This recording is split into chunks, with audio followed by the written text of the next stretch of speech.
All right, we are live. Welcome to the weekday class. As always, we have a class every Wednesday at 7 p.m. Eastern Standard Time and Saturdays at 10 a.m. Eastern Standard Time. How's everybody doing? Doing good, man. All right, that's good. All right, so yep, we'll jump right into it and pass it over to Leonard. Okay, shalom, everybody. The class I'm be dealing, thing I'm be dealing with today is it's called, I don't know if you guys ever heard of it, but it's called typology. And from what I've been looking at so far, it's probably gonna be, we're probably gonna go into this on the Sabbath class too. But it's like we was talking in a previous class about how that how when at the Council of Nicaea that they created Jesus Christ, and then they had to find a way to get him into the Old Testament. And so the method that they used to get him into the Old Testament is called typology. And so what I'm gonna do right now, I'm gonna give you some definitions of what typology is, and then I'm gonna give you some examples. How they, what typology is, and it's gonna be like, it's kind of mind blowing. But so we start out with the fact that one of the meanings is that it's a doctrine or a study of type or prefigure symbols, especially in scripture literature, and it's tied to a word called symbolism, which is like a synonym of typology. They both mean the same thing. And the symbolism is the practice of representing things by symbols, or investing things with a symbolic meaning or character. It says a set or system of symbols, symbolic meaning of characters. And then right here, and it says the word and origin and the history of symbolism is a practice of representing things with symbols, tested from 1892 as a movement in the French literature that aimed at representing ideals and emotions by indirect suggestion rather than by direct expression. Rejecting realism and naturalism, it attaches symbolic meaning to central objects and words. Okay, symbolism is a mental state in which everything that happens is regarded by the individual as symbolic of his or her own thoughts. Okay, and another one is that the use of any certain special figures or marks of identity to signify a religious message or a divine being, as the cross for Christ and the Christian faith. Okay, so it's like you go into any book, whatever. You don't necessarily have to be the Bible, but you can go into any book and you read it, and then you go in and you take certain events out of that book, and then you use those events that's in the book to create your own character. And so the things that for instance, the things that somebody may have did in the Old Testament, you like Elijah, when Elijah healed brought the boy back to life, and Elijah fed the people with the bread and the fish, and opened up the river. And so all you have to do, you go to and you create your own character with the same characteristics, and do the same things. And you say that this person that's the first one that did it was a type of the one that's coming. And so by doing that, you can set up a system and make it look like that.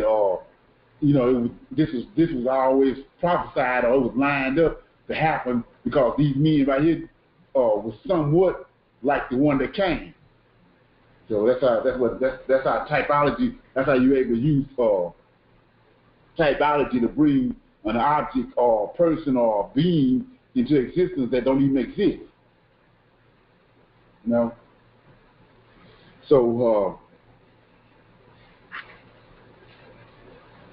and another thing about it is we talked about the fact that I'm trying to line this all up. So we talked about the fact that we know that it was from last class that it was 4 beasts, and only 4 beasts that was prophesied by Daniel that was going to come upon the earth. It was the Medes, it was the Babylonians came first, then the Medes and Persians, the Greeks, and then the Romans, right? And then we found out and we discovered through searching and digging in the scriptures that in Malachi, the last book of the Old Testament, the timeline of Malachi was during the time of the Medes and Persians. And then we go into the Matthew, the next book, in the first book of the New Testament, and we in the Romans, we in the 4th beast, so the 3rd beast is not there.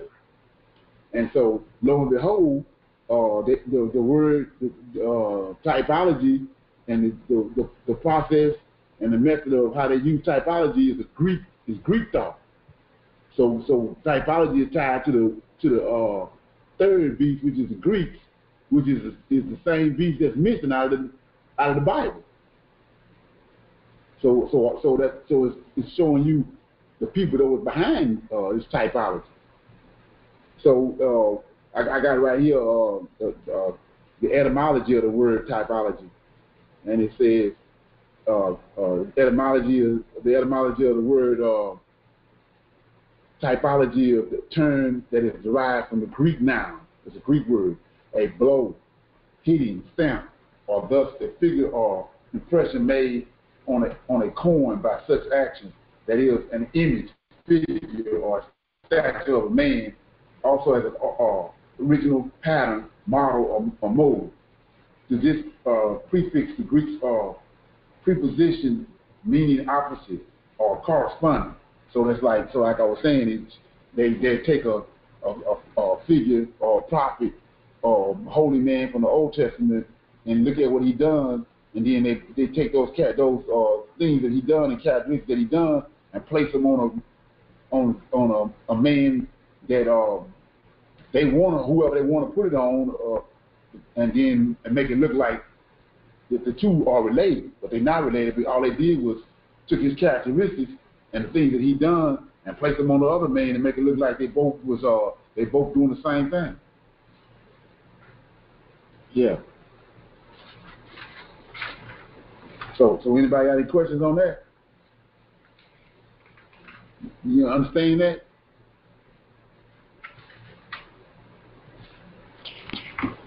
So typology is a study?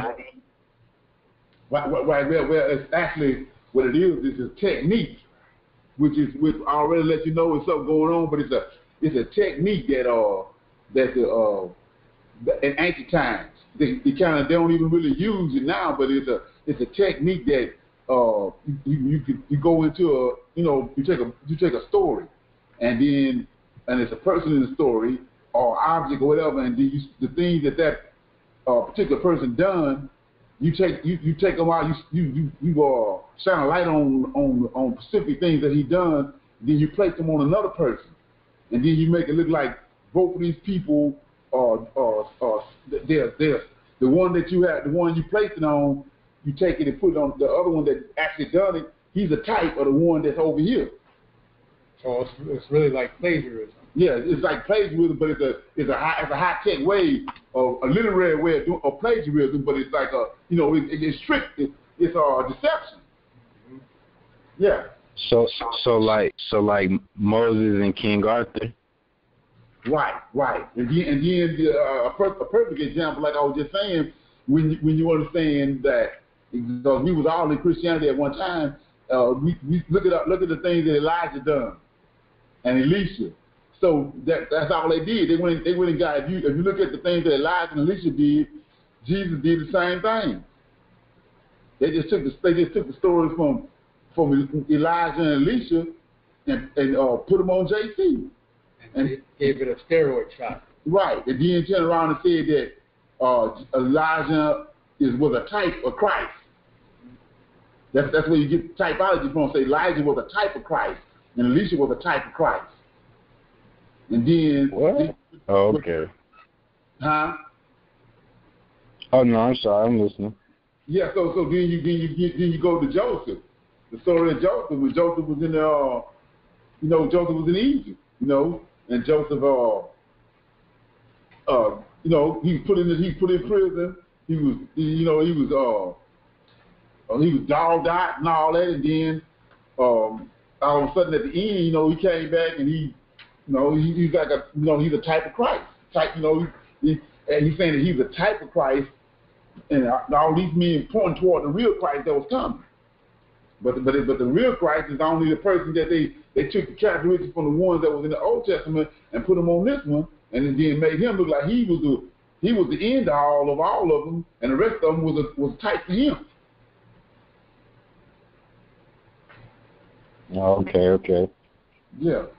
So let me give you some examples. I'm just going to read some of this. It says, one of the examples was the story of Jonah and the fish in the Old Testament offers an example of typology. In the Old Testament, the book of Jonah told his shipmates to throw him overboard, explaining that God's wrath would pass if Jonah was sacrificed and that the ship would become calm. Jonah then spent 3 days and 3 nights in the belly of the great fish before he sped him on the dry land. Typological interpretation of this story holds that it prefigures Christ's burial and resurrection. So you see where they got it from? The actual event happened with Jonah, and they put it on Christ, but it didn't even happen.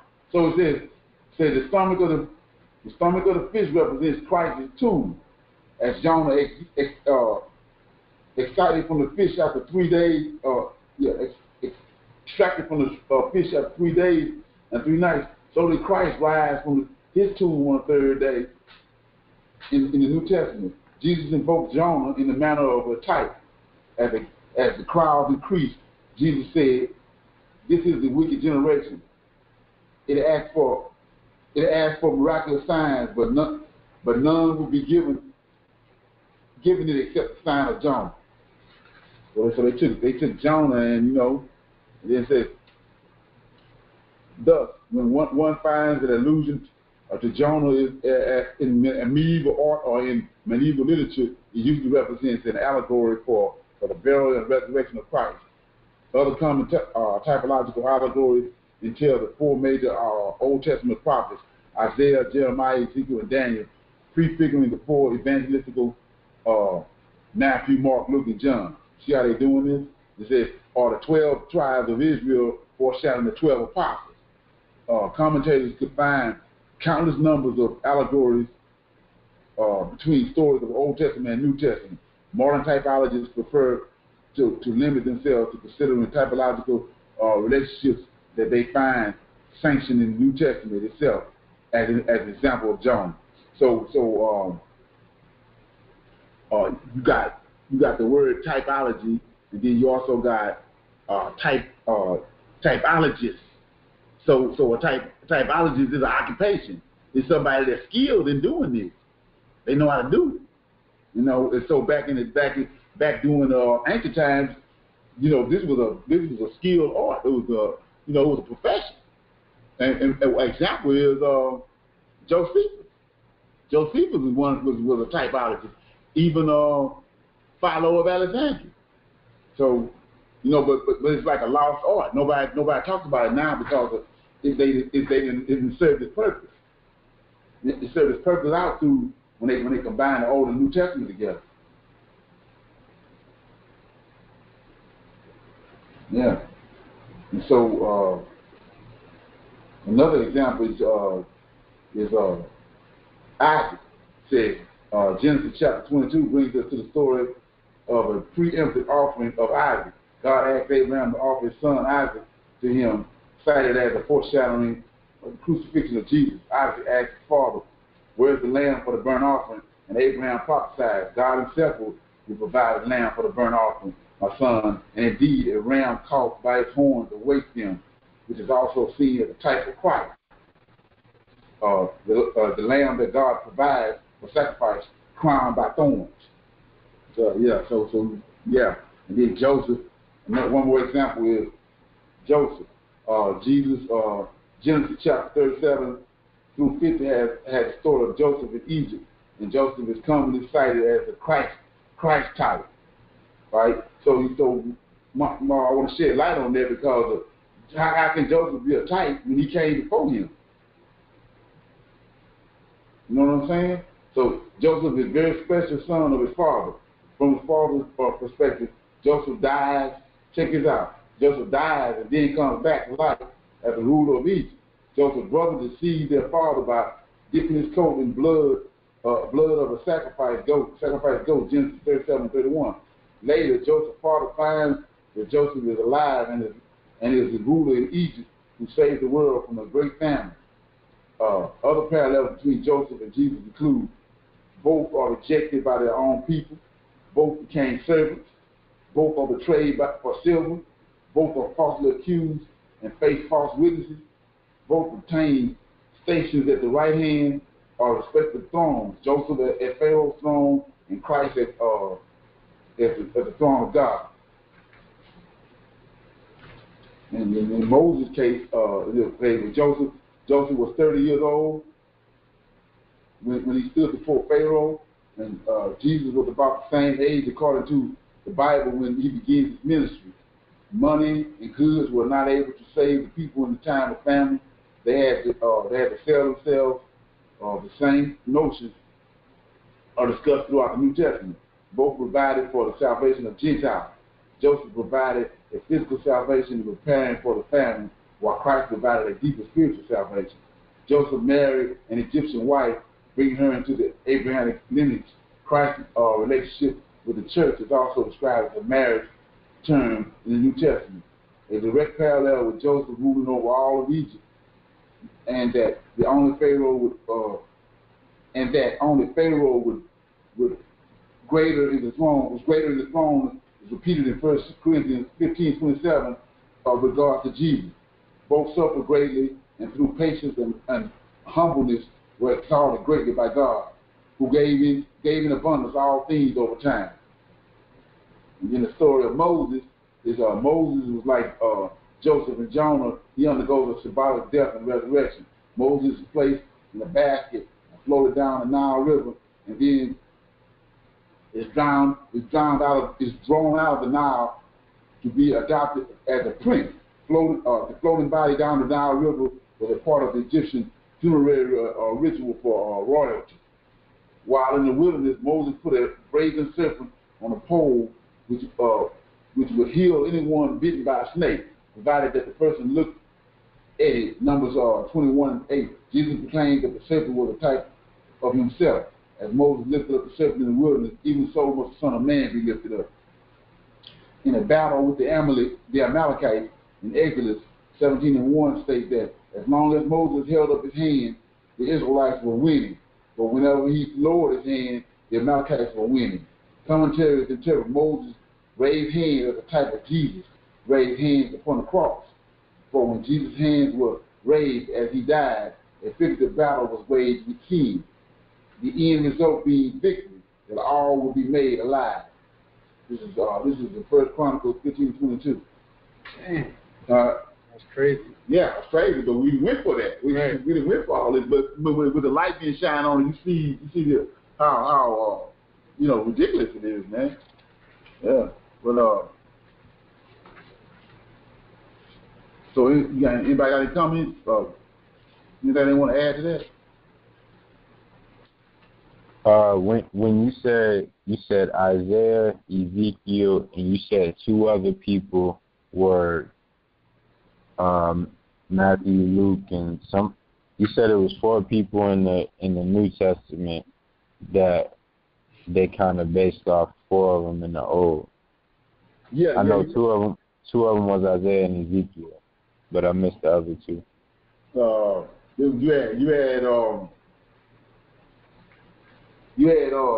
Jeremiah, Ezekiel.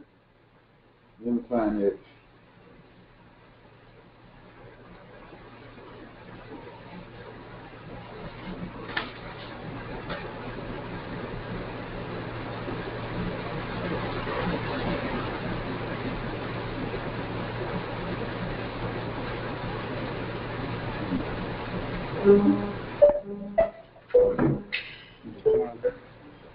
I'll look for it after if you want to keep going that way. Yeah. That's fine. Yeah, it was. I was going to deal with it. Allen Correctional Center in Louisiana. Yeah, I was going to deal with it because that was one of the examples I wanted to go to. They said that, I don't know if anybody's familiar with that, but Jeremiah is considered the weeping prophet. Did you know that? I did not. Yeah. Jeremiah wept over Jerusalem. So then you got Christ, you got Jesus coming in the Gospels and coming up to Jerusalem and looking down at Jerusalem and weeping over it. But Jeremiah is the weeping prophet. Yeah. So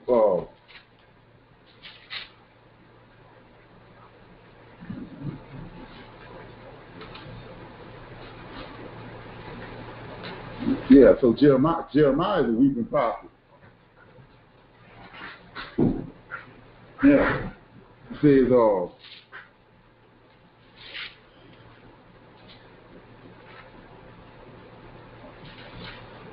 Jeremiah was a weeping prophet. I'm gonna go on something else because I didn't get time to delve into that. I'm gonna delve into that on Saturday. How they use Jeremiah. Actually Jeremiah is playing a major role in the building the character, how they built the character of Christ, because there's so many things that they're showing he done that Jeremiah did, but nobody sees that because they're not thinking like that. Yeah.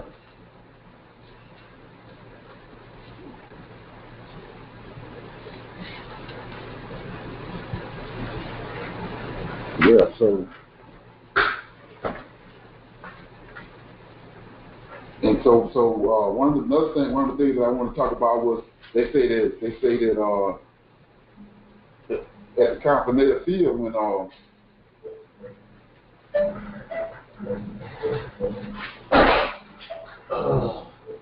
Hold on 1 second.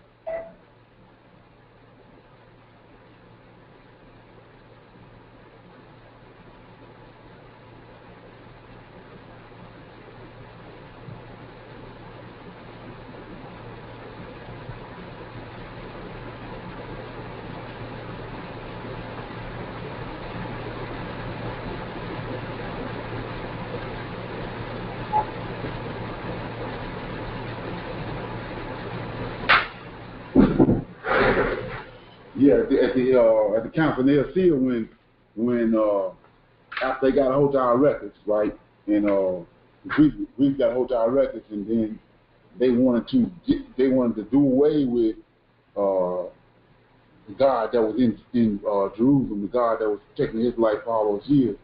And so when they got a hold of our records, it was already they had came upon the earth, or they had already had 16 crucified saviors that had existed before that. But they tell us in the New Testament that it was only, Christ is the first one. He was prophesied from the beginning, and he was hidden in the Father's bosom, and that he was already prophesied to come and die and be buried 3 days and rise and all that. But that's a common character. Those are common characteristics that was part of the God that they had created before him. He's the 17th one of 16 came before him, right? And so some examples was one of them is Krishna. He was in India. And then you had Adonis, a Greek god. You had Thor, a Buddha. Mithras was the god in Babylon during the time when the Israelites was in captivity. Mithras was he was born of a virgin. Mithras turned water into wine, and then Osiris, he did the same thing. Cyrus, he taught in the temple at 12 years old. He turned water into wine. He was born of a virgin. And Apollonius, he was born. How he came about was a woman bathing in the stream in the river, and Zeus came to the river and started washing himself, and some of his semen went in the water, and it went downstream where the woman was bathing at, and it went into her, and she conceived. That's how she conceived Apollonius.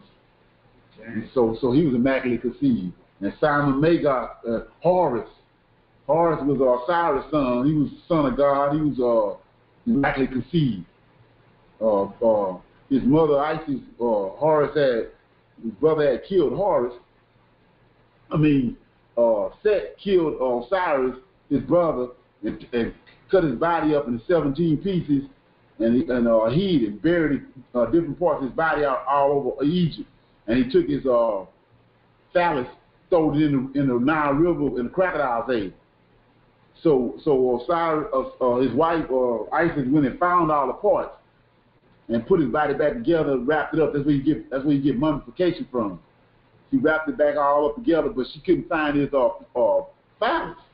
So she made a phallus out of gold, a golden phallus.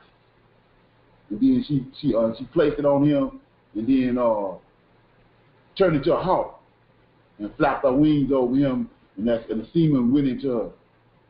That's how Horus was born. So all this, so when you understand all this, the story of Jesus ain't nothing new. It's paganism. There's nothing new under the sun. He's the same. All these characteristics that's on him was on these other crucified saviors that died. Hercules. Hercules was immaculately conceived, and Zeus. He tortured Hercules all his life, and then finally at the end, Hercules built a big fire and burned himself up, and that's when Zeus told him, now you can, now after you sacrifice yourself, now you can come up here where I'm at. So it's an old pagan story that go way back to Nimrod and Babylon. So none of these characteristics, you don't see them. You don't see David turning no water into wine, and Michael turning no water into wine. You don't see David teaching in the temple at 12 years old. But you see all these other crucified saviors, these pagan saviors. They all had the same characteristics. So what he is a sun god. That's why on all the pictures you see, he got a sun behind his head. And then, but they had after they concocted him, then he had to find a way to put him in the Old Testament. That's where they used this art, this skill they had called typology. They used this typology in order to place him in the Old Testament by saying that the men and the people that came before him was types of Christ, and he's the real Christ. But that ain't working no more, because we at the end, and the Most High done poured the Spirit out on us, and we ain't going for that. Yeah, you got something you want to add to this? Yeah, I was just talking to somebody today about the fact that, when you go back into the Old Testament, a lot of the titles of some of, like you say you're in, a good example is Isaiah chapter 7. They will write a suggestive title. And so because, everyone was in Christianity or they believe in Christ, they'll go back and they will assume that chapter is talking about Christ. They'll take one scripture and say, well, that's talking about Christ in the future. But when you read the chapter, none of it's talking about Christ. And so that's just another way, like you were just saying, where, they plugged him in the Old Testament, but he's not there. Right. So Hebrew or something? Yeah. the guy Athl. It's David. This one David Freeman. I think his name First Samuel. Who's your ATHCL? A fellow something. A fellow.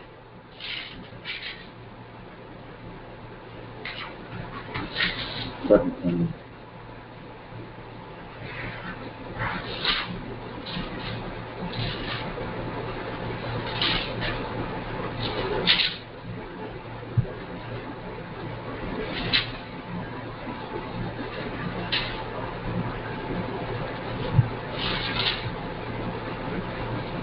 Yeah. So he go a prime example of what I'm talking about typology is the story of the 12 disciples, and then Judas betrayed Christ, and then he hung himself, right? So I'm gonna show you something you probably ain't never saw before, but it's in 2 Samuel. You gotta go to 2 Samuel chapter 17.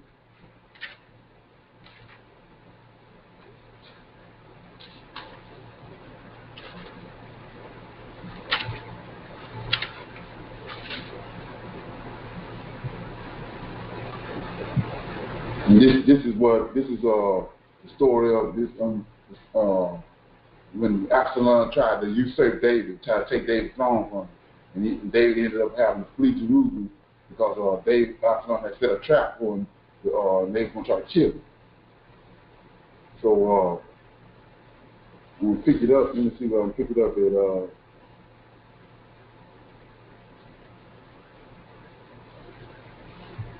I don't want to mess this dude's name up, but this guy called Ahithophel. He's an advisor and a close friend of David. But then all of a sudden in chapter 2 Samuel 16 verse 15, that's when we started. It says, and Absalom and all his people, the men of Israel came to Jerusalem, and Amphithal, this man I'm talking about, with him. And it came to pass with Hoshea, and I'm going to go to these names, Archite, David's friends, was come unto Absalom, that Hoshea said unto Absalom, God save the king, God save the king. And Absalom said to Hoshea, is this thy kindness to thy friend, and why wentest thou not with thy friend? And Hoshea said unto Absalom, nay, but whom the Lord and his people and all the men of Israel choose his will I be, and with him will I abide. And again, whom shall I serve? Shall I not serve in the presence of the son, as I have served in thy father's presence? So will I do in thy presence. So he let them know that these men was at one time with David. They was loyal friends of David, and Absalom, hoodwinked him. He got him to side with him, twin him. Then said Absalom to Ahithophel, give counsel among you what ye shall do. And Absalom said Ahithophel said unto Absalom, go in unto thy father's concubine, which he have left to keep the house, and all Israel shall hear that thou art abhorred of thy father. Then shall the hands of all that are with thee be strong. So he gives him some wicked counseling to go in and sleep with all this. David gone. David had left Jerusalem. So he gives Absalom some wicked counsel to go in and sleep with all David's concubines. And so, verse 22. So they spread Absalom a tent upon the top of the house, and Absalom went in unto his father's concubines in the sight of all Israel. And the counsel of Ahithophel, which he counseled in those days, was as if a man had inquired at the oracles of God. So was all the counsel of Ahithophel, both with David and Absalom. So this dude right here standing in the same place where Judas was at. Okay, then 17, verse 1. Moreover, Ahithophel said unto Absalom, let me now choose out of 12,000 men, and I will arise and pursue after David this night. And I will come upon him while he is weary and weekend, and I will make him afraid, and all the people that are with him shall flee, and I will smite the king on him, and I will bring back all the people unto thee. The man whom thou seekest is as if all return, so all the people shall be in peace. And the same pleased Absalom well, and all the elders of Israel. Then said Absalom, call now Hushai and Archite also, and let us hear likewise what he said. And when Hushai was come to Absalom, Absalom spake unto him, saying, after thou hast spoken after this manner, shall we do after his sayings? If not, speak thou. And Hushai said unto Absalom, the counsel that after thou hast given is not good at this time. Okay, you keep on going down. You can read it on your own time, but you go on down to 14. And Absalom and all the men of Israel said, the counsel of Hushai and Arthur is better than the counsel of Ahithophel, for the Lord have appointed to defeat the good counsel of Ahithophel in the intent that the Lord might bring evil upon Absalom. Right? So you don't keep on going. Anyway, what happened was that, you can read it on your own time. But anyway, what happened was the Most High turned all that up on their back on them, and they ended up defeating these people. And so you get the page, you go to 2 Samuel 17, verse 23. Right? And so we know that Judas received that, he gave those 30 pieces of silver for Jesus. He didn't know that they were going to kill Jesus, so when he found out that they had killed him, he went and hung himself. So we're going to pick this up right here, 2 Samuel 17 and 23. And when Absalom saw that his counsel was not followed, he saddled his ass and arose and got him home at his house and his city, and put his household in the order, and hanged himself and died, and was buried in the sepulchre of his father. Then David came to Nahabim, and Absalom passed over Jordan, he and all the men of Israel with him. So see what happened. He ended up, he went against David, the Messiah, and his counsel and his deception ended up turning on his own head, and he had to end up hanging himself. The same thing. It's the same story that with Judas and Jesus. Judas was supposed to hang with Jesus, those 3 years. And then right at the time when he needed him, he turned him in, and then after they killed him, then he hung himself. Judas ended up hanging himself. But you can see this story happened first before the one in the New Testament. So they got this story in the New Testament from right here. And David was a type of Christ, right? According to them. Right. David was a type of Christ. And this dude right here is a type of Judas. Right. He not only was a type of Judas, he hanged himself too. Right. And then he was one time he was with David, and then he sided against David. He betrayed him. He betrayed David, and the same thing right here. Same thing Judas did with the so-called Christ. All right. So anybody else seen that story before?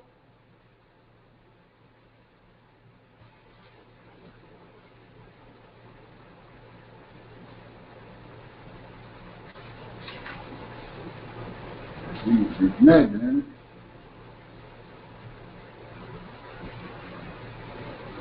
Yeah. I'm trying to find it, especially about Elijah. That's in 17.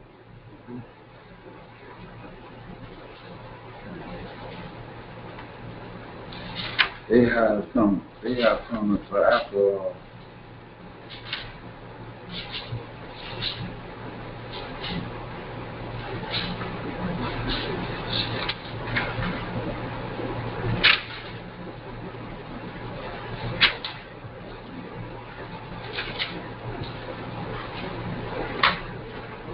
No, it's First Kings, if I'm not mistaken.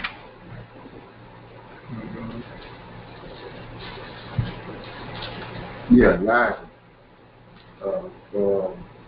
I'm dealing with. I'm showing you how where they get the story. A lot of the things that Christ done, Jesus Christ done, Yahweh Shai done, and I'm gonna show you where they got them from. We go to 2 Kings.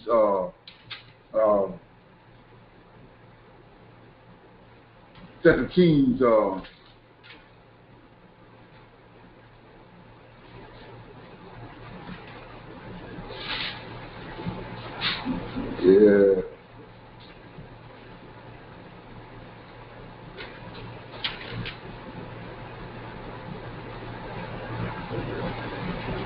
Which one are you looking for?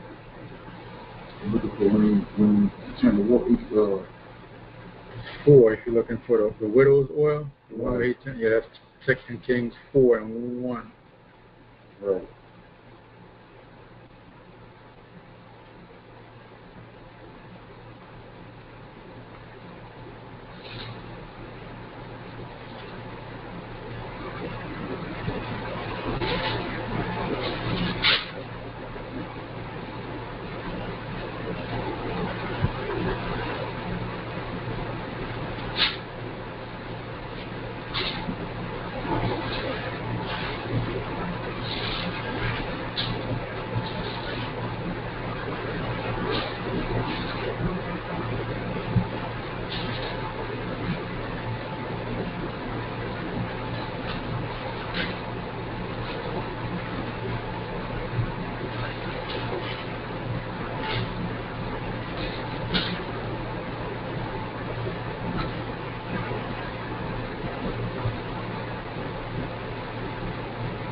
right. Right. Anyway, in Second Kings, Elijah, when you go back and read it, Elijah he healed he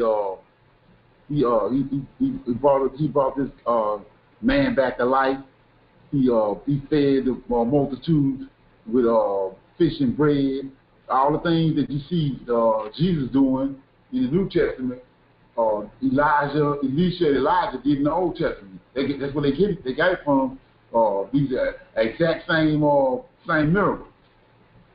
And so that's why they're able to say that Elisha and Elijah are types of Christ, because they took the stories of Elisha and Elijah and they put these same things that they did. They wrote it in as Jesus Christ doing the same thing. Yeah, you got it's 2 Kings 4 and 18. Then you have 2 Kings 4 and 38. Is where he multiplies the bread and stuff. 4 and 38. Mm-hmm.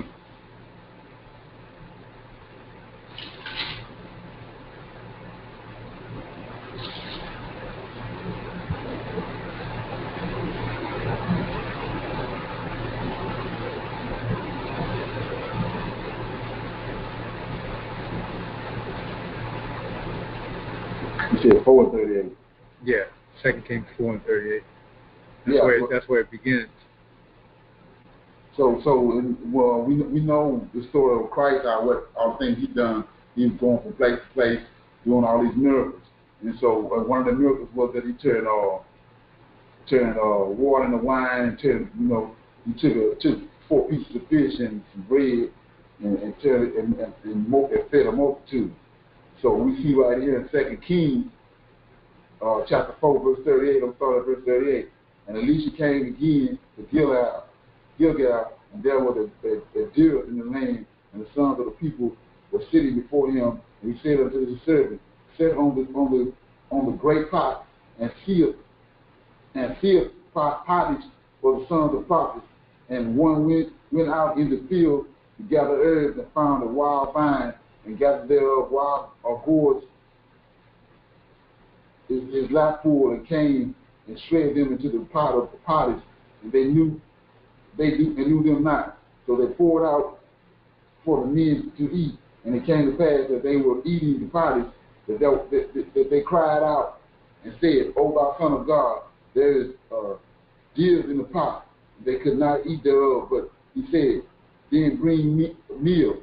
And he cast it into the pot, and he said, pour out for the people, that they may eat. And there was no harm in the pot. And there came a man from the Bathsheba, and brought the man of God bread of the first fruit, 20 loaves of barley, full of ears of corn in the husk thereof. And he said, give unto the people that they may eat. And this servitude said, what shall I set? What should I set this before 100 men? He said, give the people that they may eat. For thus said the Lord, they shall eat and shall leave thereof. So he said it before them, and they did eat and left thereof according to the word of the Lord. So you see right here, this is the exact same thing that Jesus did with the 5 loaves of bread and the fish. But this is where they get the story from. They just tweaked it. So the man brought 20 loaves, right, and he multiplied it and fed over 100 people. Fed over 100 people, but this is where they get it from. Yeah. You know, so back to the typology. Yeah. And so I'm going to show you what Jeremiah was a weeping prophet, and how that he was just the same concept that they came about with Jesus Christ in the New Testament. Jeremiah went through the same thing.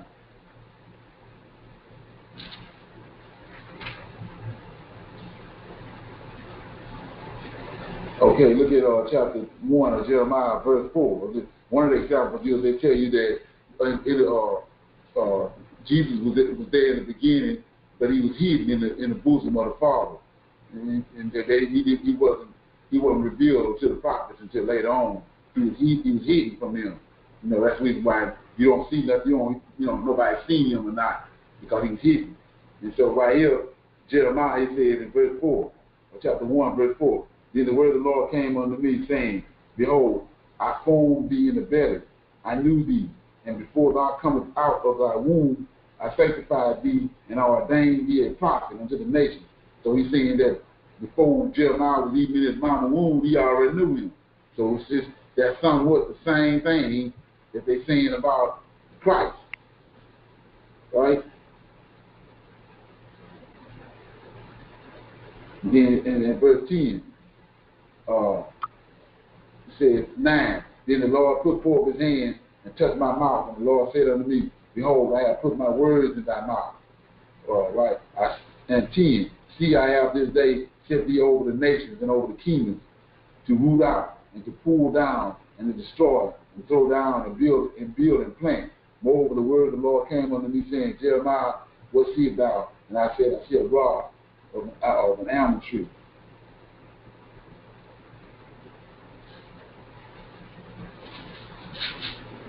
Chapter 2, verse 1. Say, moreover, the word of the Lord came unto me, saying, Go and cry. See this? Go and cry in the ears of Jerusalem, saying, Thus says the Lord, I remember thee, the kindness of thy youth, the love of thine spousal, when thou wentest after me in the wilderness, in the land that was not sown. Israel was holy unto the Lord, and the first fruit of his increase. All that devour him shall offend. Evil shall come down upon them, said the Lord. Hear ye the word of the Lord, O house of Jacob, and all the families of the house of Israel. Thus said the Lord, what iniquity have your fathers found in me, that they are gone far from me, and have walked after vanity, and are become vain. Neither said they, where is the Lord that brought us up out of the land of Egypt, that led us through the wilderness, through the land of deserts and pits, and through the land of drought, of the shadow of death, through a land that no man passes through, and where no man dwelleth. I brought you into a plentiful country to eat the fruit thereof and the goodness thereof. But when ye entered, ye defiled my land and made my heritage an abomination. So Jeremiah, he's pleading with Israel the same way that Jesus did when he came, and he directly dealing with Israel's sin.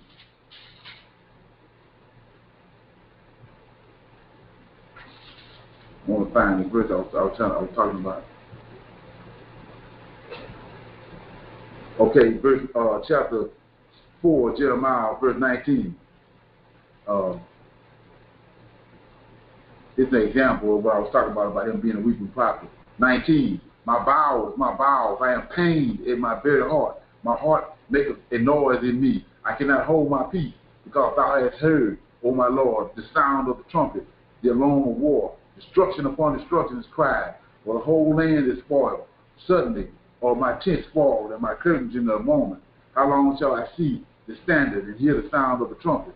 For my people is foolish, and they have not known me. They are sottish children, and they have none understanding. They are wise to do evil, but to do good they have no knowledge. I beheld the earth, and lo, it was without form and void, and the heavens, and they had no light. And I beheld the mountains, and lo, they trembled, and all the hills moved lightly.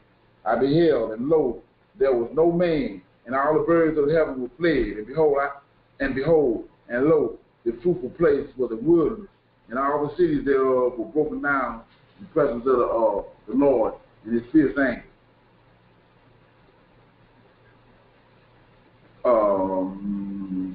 31. For I have heard a voice of a woman in travail, and the anguish of her that bringeth forth her first child.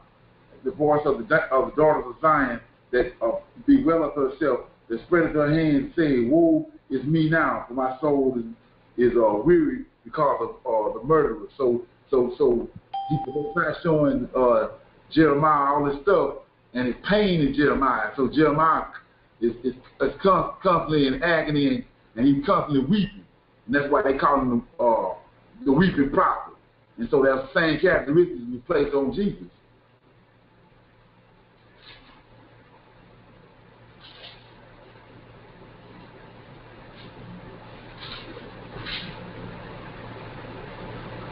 Chapter 8 of Jeremiah.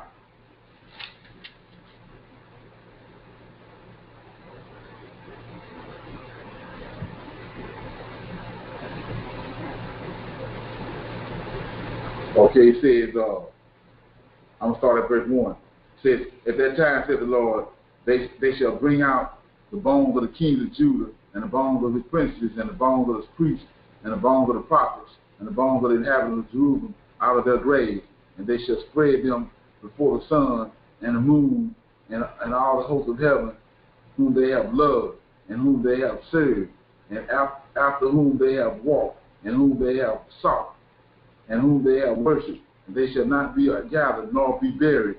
They shall be but dung upon the face of the earth, and death shall be chosen rather than life by all the residue of them that remain of this evil family, which remain in all the places wherein I have driven them, said the Lord of hosts. Moreover, thou shalt say unto, now this is Most High talking to Jeremiah. Moreover, thou shalt say unto them, thus saith the Lord, shall they fall and not arise? Shall he turn away and not return? Why then is the people of Jerusalem slidden back by the perpetual backsliding? They hold fast to see. They refuse to return. I hearkened and heard, but they spake not aright. No man repented him of his wickedness, saying, What have I done? Everyone turned to his course, as a horse rusheth into battle. Yea, the stork in the heaven knoweth her appointed time, and the turtle and the crane and the swallow observe the time of their coming, but my people know not the judgment of the Lord. How do you say, we are wise, and the law of the Lord is with us? Lo, certainly in vain he is. The pen of the scribe is in vain. The wise men are ashamed. They are dismayed and taken. Lo, they have rejected the words of the Lord, and what wisdom is it in them? Therefore will I give their wives unto others, and their fields to them that shall inherit them. For everyone from the least even unto the greatest is given to covetousness, from the prophet even unto the priest. Everyone dealeth falsely. For they have healed the hurt of the daughter of my people slightly, saying, Peace, peace, when there is no peace. Were they ashamed when they had committed abomination? Nay, they were not all ashamed, neither could they blush. Therefore shall they fall among them that fall in the time of their visitation. They shall be cast down, said the Lord. So he's showing Jeremiah all this, what he's going to do. And Jeremiah see it and know that it's coming. So Jeremiah pain. And when he go and deliver these messages to the Israelites, he's delivering it to them in in sorrow, in sorrowfulness, and in pain, and distress. So they constantly come. So that's why they say he's a weeping prophet. And he, like I was saying, you see the same concept in the New Testament. That's what Jesus Christ doing. He's doing the same thing. He got a lot of the characteristics of Jeremiah. That that was in the book of Jeremiah. Yeah. Anybody got anything they want to, questions or anything they want to add? Yes, sir. Oh, that's pretty good, man. Okay. So,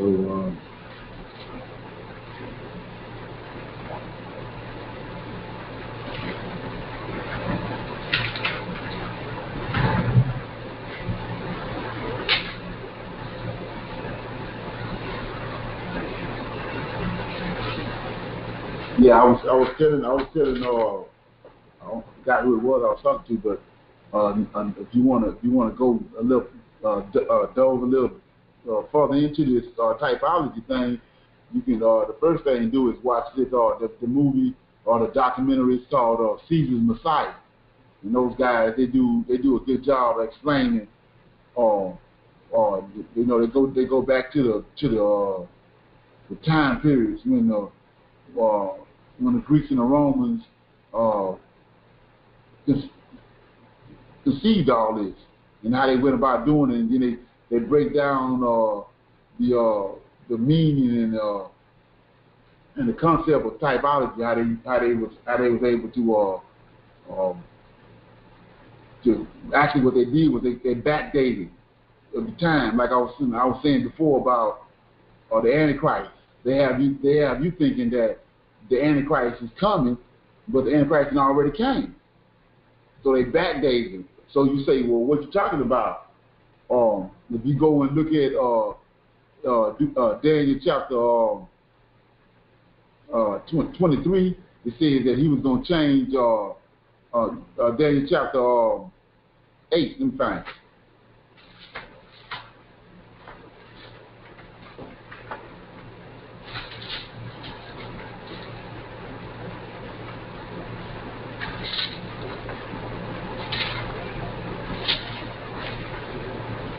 You go to Daniel chapter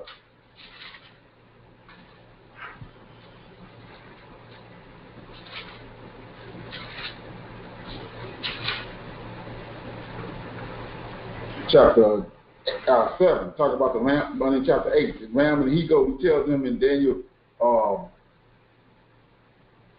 8 and 19, he said, behold, I will make thee know what shall be the last end of any nation, for the time appointed, the end shall be. The ram which thou sawest having 2 horns are the king of the Medes and Persia. In 21, the rough goat was the king of Greece, and the great horn that is between his eyes is the first king. Now that being broken, whereas 4 stood up, 4 kingdoms shall stand up out of that nation, but not in its power. 23, and in the latter times of their kingdom, this is the third beast, the Greek kingdom, when the transgressors shall come to a full, a king of fierce countenance and understanding dark sentences shall stand up. 24, and his power shall be, this is the third beast, and his power shall be mighty, but not by his own power. He shall destroy wonderfully, and he shall practice and prosper, and he shall destroy the mighty and the holy people. Now here goes what I'm talking about, verse 25.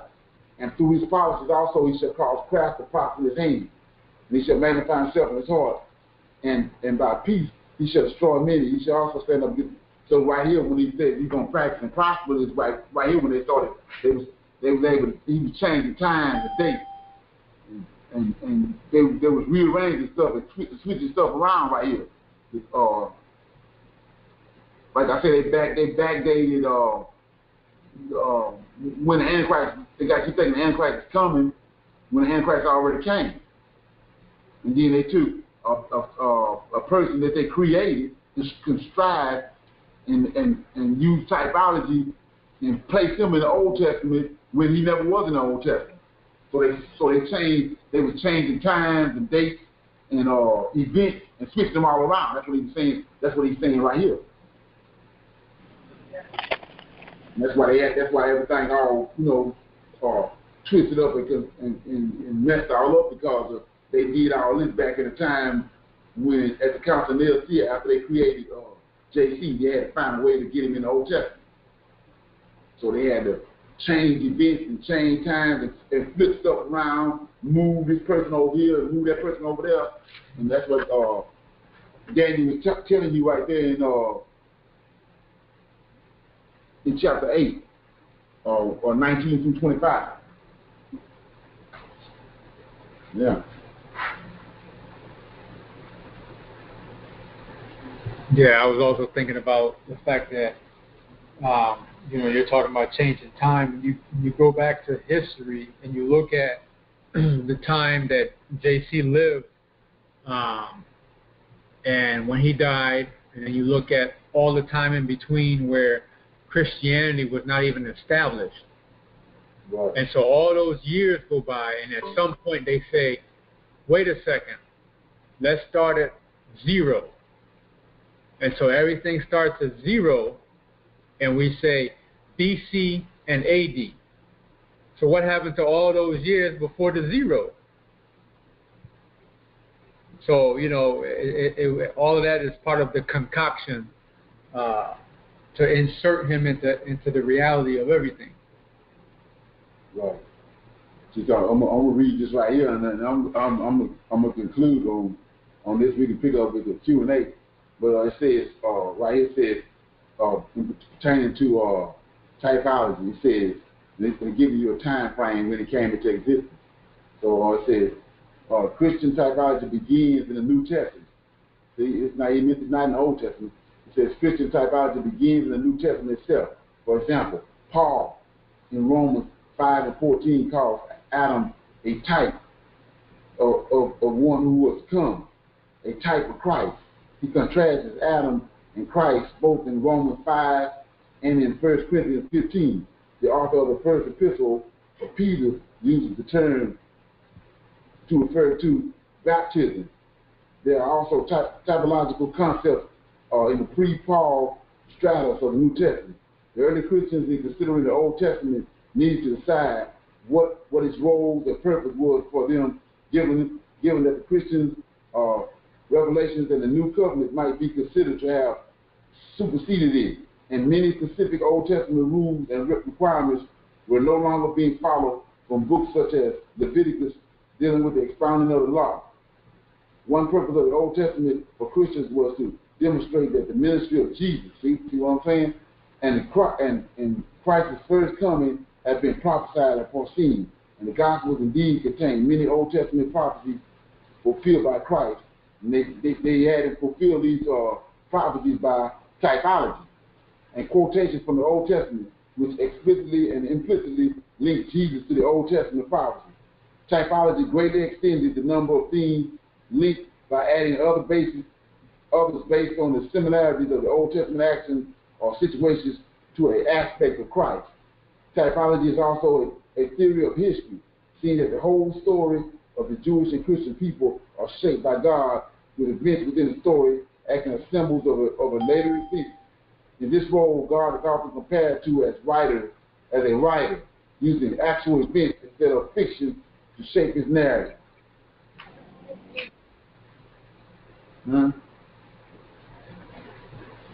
So we're going to close out right there. We're going to go into Q&A. Anybody got any questions before I pertaining to this, before I stop the recording? We're going to call the Q&A. We're going to call Q&A. Okay. Yeah.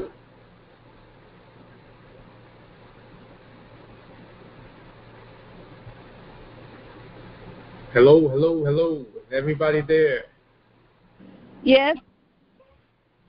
We're here. We're here. Got any questions pertaining to what we just talked about? If you have any questions on this, we just going to go into Q&A, and you can ask whatever questions you have from any videos or anything else that came across within our last time we talked, or you ask the questions. Because the last Q&A was pretty extensive, it was pretty good, so we're going to record this one. So we are recording the Q&A? Yeah, we're going to record this one, because the last one was a lot of information went forward, so it's no need of not recording it because it might be, it might be questions asked that other people want to answer the same question. So we're just gonna go into Q&A and record the whole thing. Okay. I actually had a question for Wesley. We were on the line after the last recording, and he was sharing a little bit about his testimony. Not Wesley, it's Kevin. Uh-huh. And you were saying that you had gone from camp to camp. You were studying with different Bible groups. Yeah, I mean, it was only physically. Well, I'll let you finish. Go ahead. I'm sorry. And so, what was it about those camps that? I mean, what were those camps not doing for you? And then, what finally brought you to where you are now? Like to totally give up Jesus and all that. Well, let's see where I was only physically. When I say physically, meaning like actually went and dealt with one camp in particular, which is the IUIC camp, and they're pretty big. They're all over. This is when I lived in Massachusetts, and so it was the Boston location, and there was a lot of things that rubbed me wrong about, what they were doing and how they was, certain things that they were doing.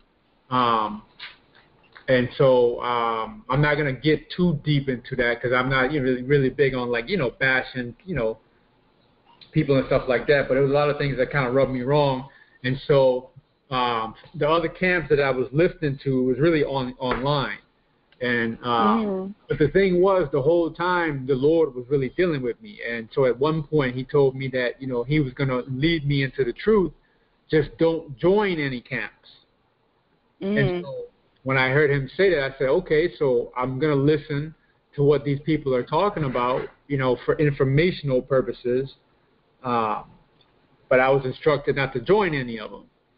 And so when I started realizing, certain things wasn't right from one camp, I just left it alone and moved on. And one of the biggest things for me that I struggled with was the commandments. And so when I said the commandments, because I still was dealing with the New Testament, I'm reading the Old, I'm understanding that I'm a Hebrew Israelite, and then you have certain camps that's saying we got to keep the commandments. And then you got certain people that are Hebrew Israelites that are saying, no, Christ died, the New Testament, we know we're not supposed to keep the commandments. So I was struggling with that for a while because I'm like, what is going on? I'm trying to find out what the truth is for this thing. And I found out that at the time, according to, and I'm sure you know about this, according to Christian teachings, Paul, his ministry was mainly to the Gentiles. And Peter and some of the other apostles, their ministry was to the Jews. And so what I learned at the time was that Hebrew Israelites, and this is teachings that people teach, Hebrew Israelites are not supposed to follow the teachings of Paul when it comes to the commandments because he's ministering to the Gentiles. Okay. And so that answered my question that I had about the commandments. And so I said, okay, so as a Hebrew Israelite, we're supposed to keep the commandments because Paul's not talking to me. At the time, that was my answer. And it made sense because I'm a Hebrew Israelite. And according to the New Testament, Paul said himself that he was sent to the Gentiles.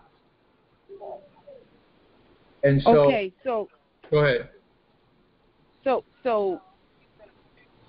what? So you don't. So what camp are you affiliated with at this time? And I'm specifically what you. Okay, I think I know the answer to this, but I don't want to assume. You have dug a hole and put Jesus in it, and you have buried him, and you're done with him, right? Hold on, you're breaking up a little bit. I don't know if you're on a speakerphone or you're like going in and out. Can you hear me? Yeah. Okay. Are you totally done with the Messiah being Jesus? Oh yeah, absolutely. Okay, so what camp did that for you? How did you get to that? Okay, so before I met Leonard, I was on a program, and Hebrew people that know that they're Israelites, and that person, they believe in the New Testament. They believe in Yahweh Shai, Yeshua, whatever you want to call him. And at that point, I still believed in it. I didn't know any better because no one ever took the time to show me the discrepancies with the New Testament. And so when I was dealing with these people, they kept saying, it's almost like they were picking and choosing what to believe in the New Testament. And they're saying, well, this doesn't pertain to us. This doesn't pertain to us. Where the New Testament talks about the being grafted in. This is Hebrew. I think it's Hebrews 11. And what? Go ahead. What? I guess. Okay. So what is it? So you didn't give up Jesus until you came on this line? No, I didn't give up Jesus until I met Leonard. So what? Okay. What was different? What right, did Leonard? Go ahead.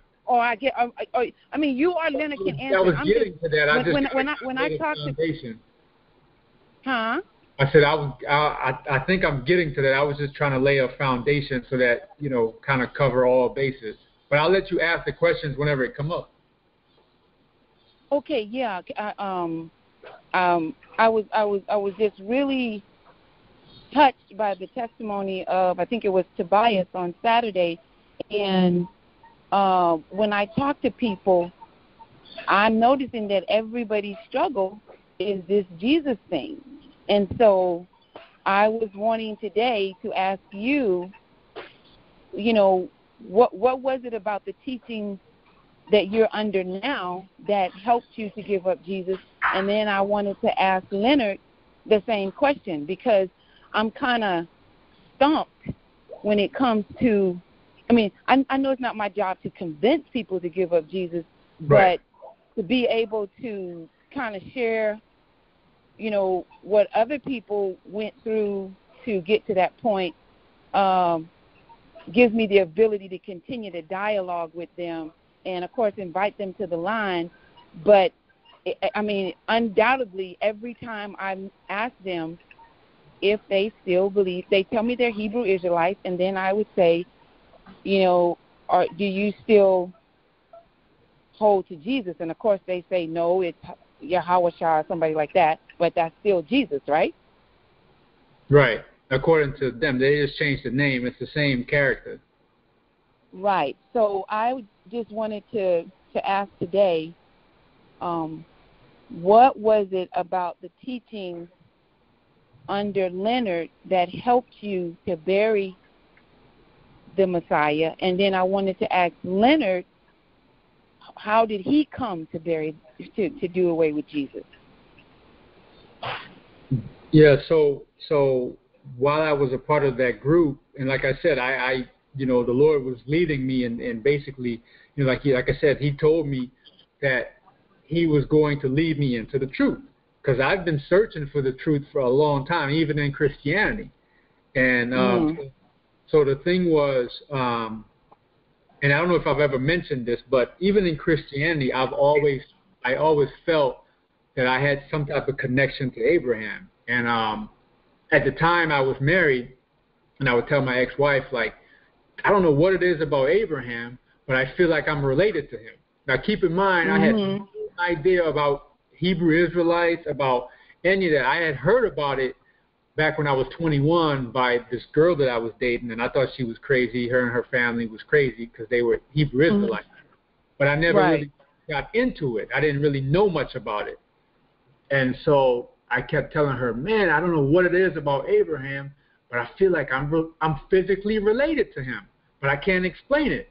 And so it wasn't until years later that I found out about, that the people of the transatlantic slave trade are the Israelites. So fast forward to where the people that I was dealing with before I met Leonard were picking and choosing what they wanted to believe in the New Testament. And so they would say stuff like, I know that Hebrews chapter 11 says that the Gentiles will be grafted in. But it can't be the Gentiles today. It has to be a different group of people because these people are wicked.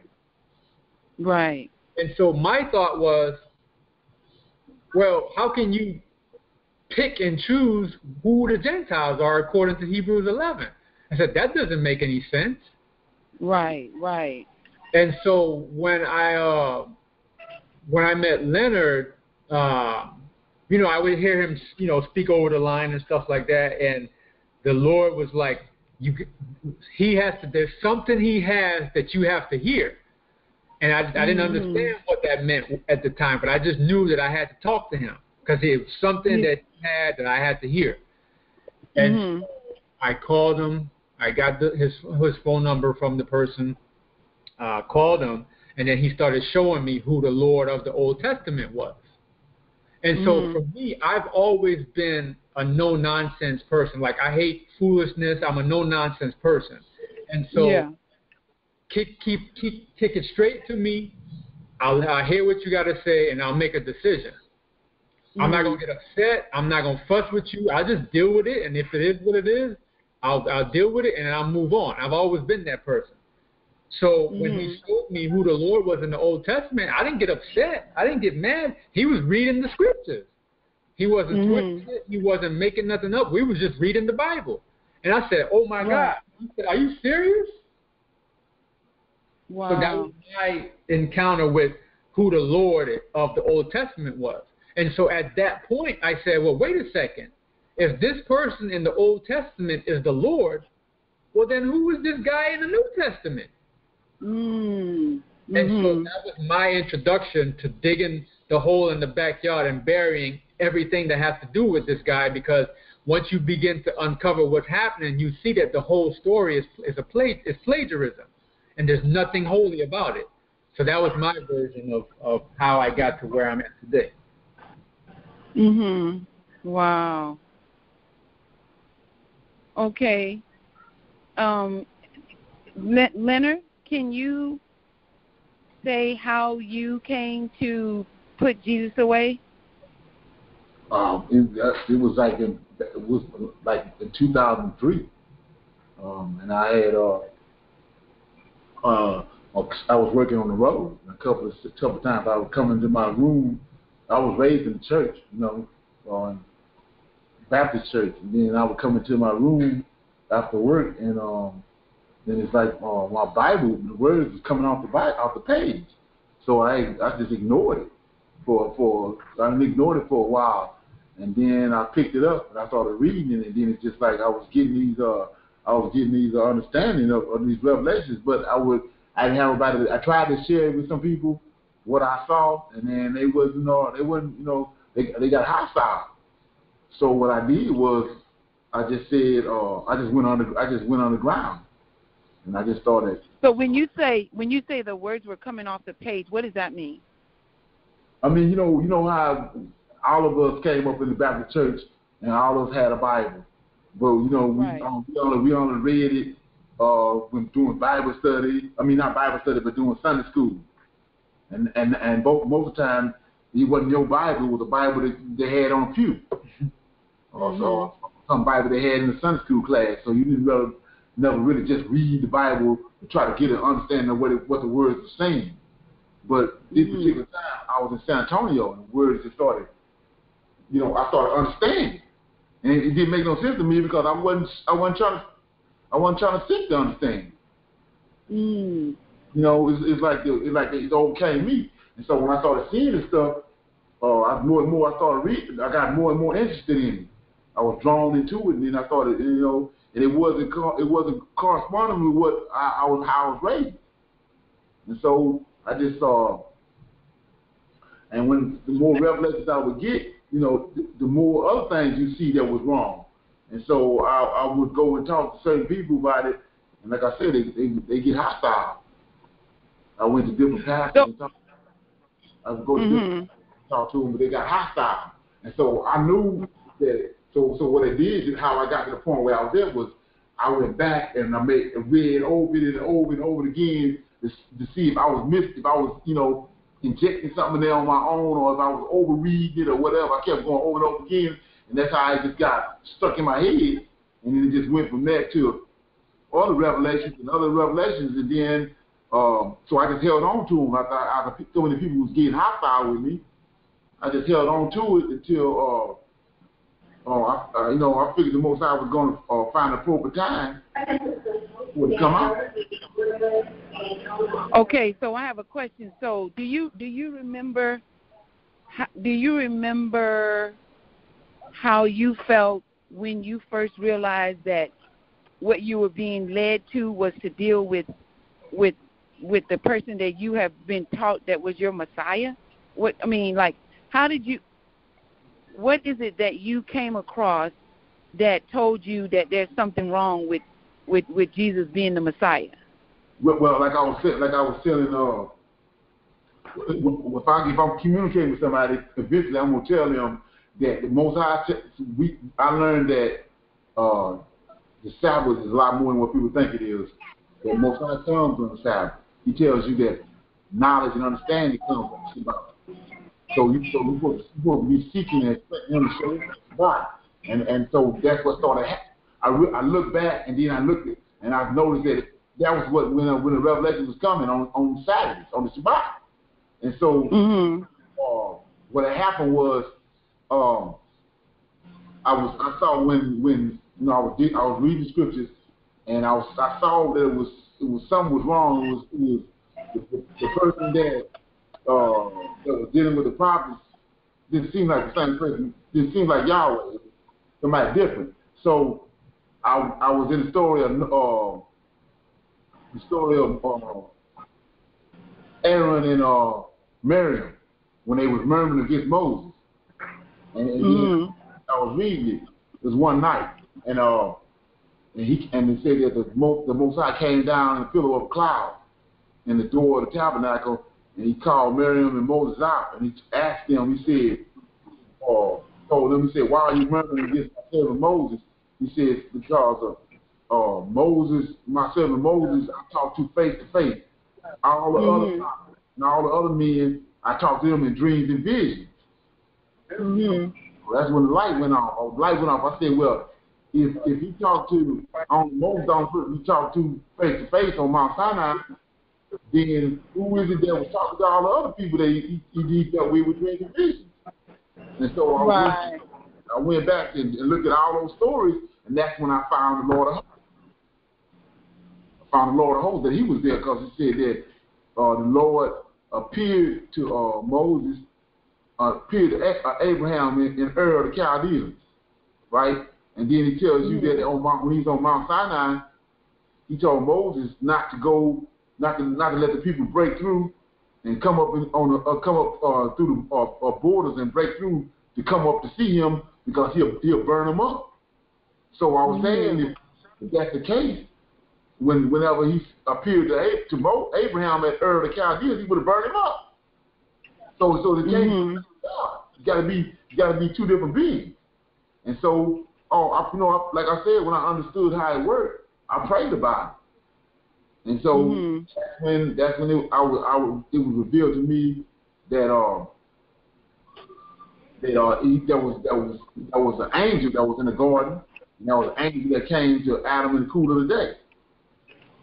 And then I was led to Ezekiel chapter 1 when the Most High came in a whirlwind and a thick cloud where you can't see. So when Yahweh comes, he comes in a thick cloud where you can't see him.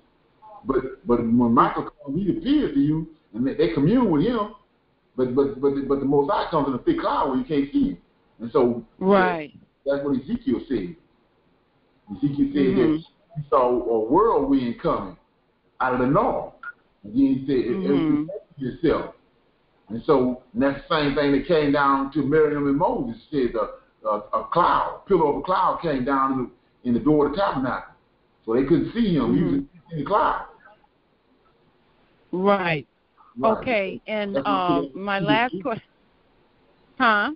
That's when I figured out it was two different beings.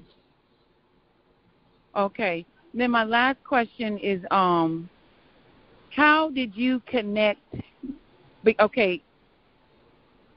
Okay, I went to seminary, and one of the reasons why I really didn't venture into the Apocrypha books is because of what I was told in seminary. But what is it, and you or Kevin can answer this, how did you connect the books of the Apocrypha as being books that were loaded with information that would help you to come to more of the truth? Well, for me, what happened with me was when I got the revelation, like I said, I was moving around on different jobs. The job I had at the time, I was going from different cities working, doing environmental work. And I had got what the Most High gave me the revelation on the Lord of Hosts. And so I was pondering with it. If he talked to Moses, if he only talked to Moses face to face, then who the other being that dealt with the prophets and dealt with Adam and all them? And so I just had it in my head, and I was working in New Orleans during the time of Katrina, and I was coming across the bridge, and that's when it was revealed to me. I was going across the bridge, and it was Michael, and I said, "Wow!" So what I did was, when I got off of work that night, I went straight to my room, and I started going back to the scriptures. And then, lo and behold, there it was. It was plain as day. So it's nothing I did, nothing special I did. It's like I was called out. And then, like I said, I started showing it to people, and then they would get hostile because it was in there, and they thought I had wrote some book of Bible on my own or some separate from the other Bible. And I was saying, right. The same Bible you got, and then they go look at it, they get offended. But I knew that I had the truth, so I didn't give it up. I didn't let nobody shake me on it. I just kept digging and studying and praying and seeking the Most High for a stronger and a better understanding. Yeah. Okay. Thank you. Yeah. You had asked about the books that was being taken out. One of the things that we learned that Leonard showed us was the fact that the third beast was taken out of the Bible, and so if you call yourself a historian, a theologian, a end of daytime, guy who teach or female who teach, prophecy, and you got all these videos and you got all this stuff about end time prophecy. Well, you teach on the book of Daniel, and Daniel told you it was 4 beasts. Here is the third beast in the Bible. All of these people who know all of this stuff about history and times and dates, they all know when Malachi was written, they all know when all these different books were written, and they all know that they were during the time of the Medes and Persians. So how come nobody's making a big stink about the third beast being missing out of the Bible? Right. And so Daniel clearly tells you that it was the third beast that would destroy us. So when you go into the Apocrypha, the book of Maccabees explains exactly what the angel says to Daniel. And so you understand that, Israel wasn't destroyed in 70 AD, but they were destroyed during the time of the Greeks. And like I said, you got to throw the New Testament away, because who is this guy calling himself the King of the Jews? Right. And so I guess that's one of the things that I can. Most of the people that I talk to, they're seminarian. They call themselves steeped in the Word, but that's one of the things that always baffles me is when I ask them about the 4 beasts, and do they understand that the third beast is missing? Where is it? That's not important. Right. Yeah.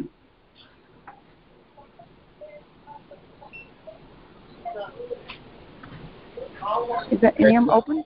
For me, the biggest thing for me is that, you can lie to me once, you can lie to me twice, but after 3 times, then it's shame on me if you're going to keep lying. I'm going to let you keep lying. Right. And so when you lie after lie after lie, well, then after a while, you got to say, damn, if you want to keep believing this, because I had somebody tell me that. I showed them a couple lies, and they said, it doesn't matter. Right. And I said, wow. I said, so you're okay with knowing, and they said, yes, I know. You know that this New Testament have lies. You're a Hebrew Israelite, and you're awakened, and you understand that the New Testament has lies, and you don't have a problem with that. They said, no, it doesn't matter because he was born of a virgin. And that's all that matters.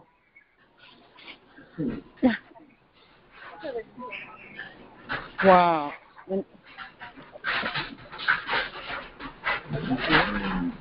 Right, that's when you get that's the thing that I didn't understand at first was, and so it brought Isaiah chapter 44, 1 through 5 to life for me. In real time was that he said he's gonna pour his spirit out on our seed, and people don't get that. So it's specific people.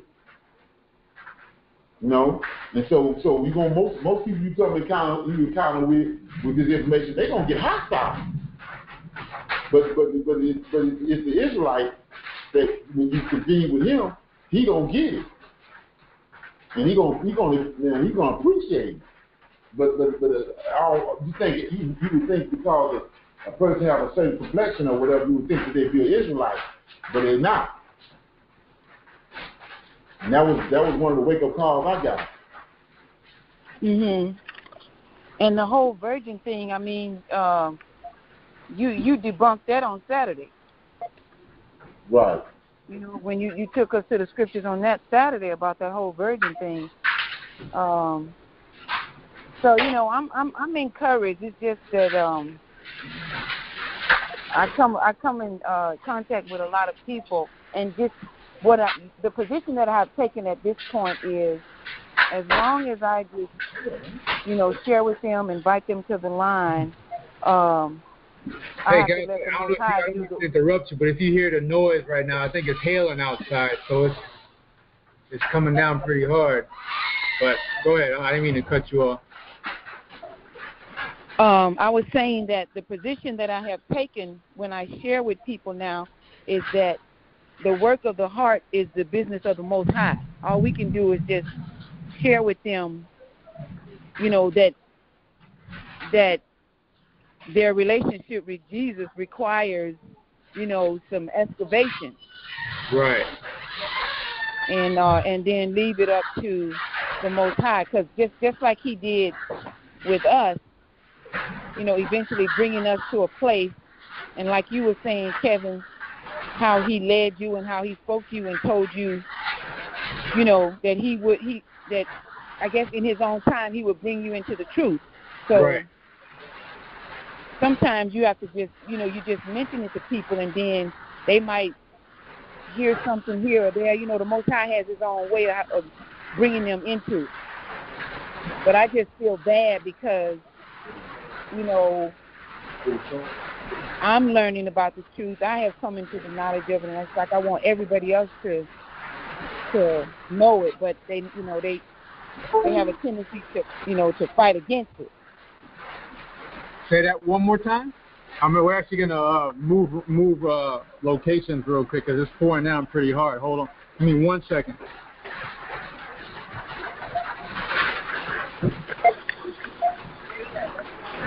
Okay, go ahead.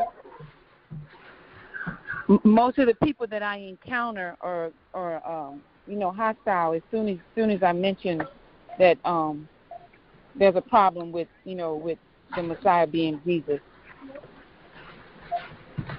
Yeah, well, I mean, I look at it like from I mean, you gotta have and I'm not saying you in general. I'm just talking in general. You gotta have reality blinders on, because when you think of a person that, let's just say, that's 37 years old, and they were born into Christianity. Their great grandmama was a Christian, and they grew up going to Bible study and all this stuff.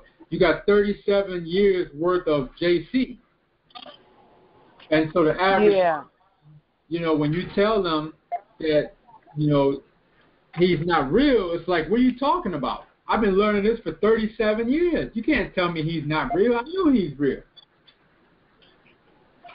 And so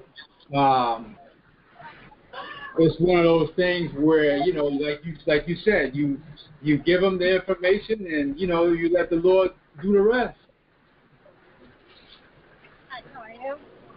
Right. Thank you guys so much.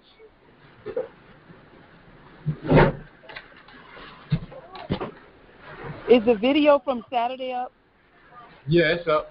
Yeah. Did you see the other video up too about the Lord of Hosts? Oh, okay. It's who's the Lord of Hosts? The Lord of Israel. Oh. Okay. Israel. Okay, yeah. Who's the Lord of Israel? Oh, okay. Who's the Redeemer of Israel? Yeah. Thank you, AJ. Yeah, right. Who's the Redeemer? Right, there you go. Right. All right, guys, I'm getting ready into the grocery store. Shalom. Thank you so much. Okay, no problem. Shalom.